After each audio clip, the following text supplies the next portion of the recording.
क्या आपने सुना है, बांग्लादेश में नई पाठ्य पुस्तकों ने इतिहास के पन्ने पलट दिए हैं। अब दावा किया जा रहा है कि 1971 में बांग्लादेश की स्वतंत्रता की घोषणा जियाउर रहमान ने की थी, न कि शेख मुजीबुर रहमान ने। आखिर बांग्लादेश में क्यों बदला जा रहा है इतिहास? चलिए जानते हैं इस विवाद की पूरी कहानी।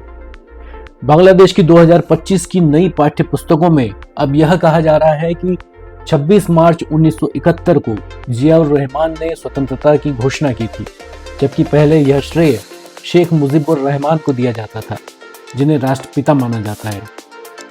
राष्ट्रीय पाठ्यक्रम और पाठ्य पुस्तक बोर्ड के अध्यक्ष प्रोफेसर MKM रियाजुल हसन के अनुसार जिया ने 2 बार स्वतंत्रता की घोषणा की।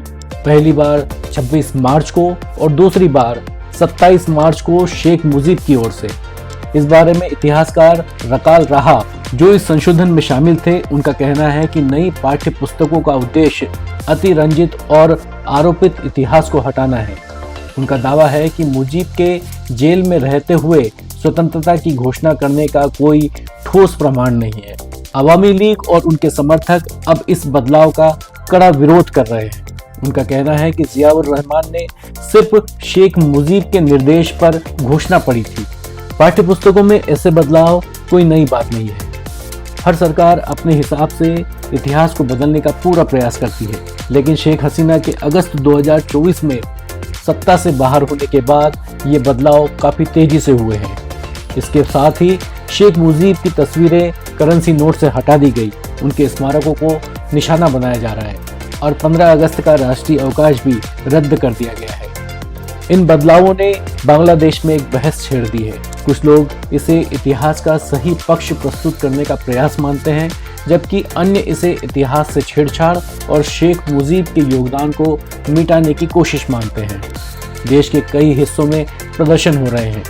शेख मुजीबुर रहमान के समर्थक इस बदलाव को उनके सम्मान के खिलाफ मानते हैं, वहीं जियाउर रहमान के समर्थक इसे वास्तविक इतिहास कह रहे हैं। इतिहास के इस विवाद के बीच बांग्लादेश में धार्मिक और सामाजिक मुद्दे भी उभर कर सामने आ रहे हैं। हाल ही में चटगांव में एक हिंदू साधु को देशद्रोह के आरोप में गिरफ्तार किया गया, जिसके बाद हिंसा भड़क गई। विशेषज्ञ मानते हैं कि इतिहास को राजनीति का औजार नहीं बनाया जाना चाहिए। अगर इतिहास में बदलाव जरूरी है तो ये तथ्यों के आधार पर होना चाहिए, न कि राजनीतिक उद्देश्य से। यह विवाद सिर्फ पाठ्य पुस्तकों तक सीमित नहीं है, यह बांग्लादेश की राष्ट्रीय पहचान और भविष्य की दिशा का भी सवाल है। आप इस पर क्या सोचते हैं? क्या इतिहास को बार बार बदलना सही है? हमें कमेंट में बताएं। अगर आपको यह वीडियो पसंद आया है तो लाइक करें, चैनल को सब्सक्राइब करें और बेल आइकन दबाएं।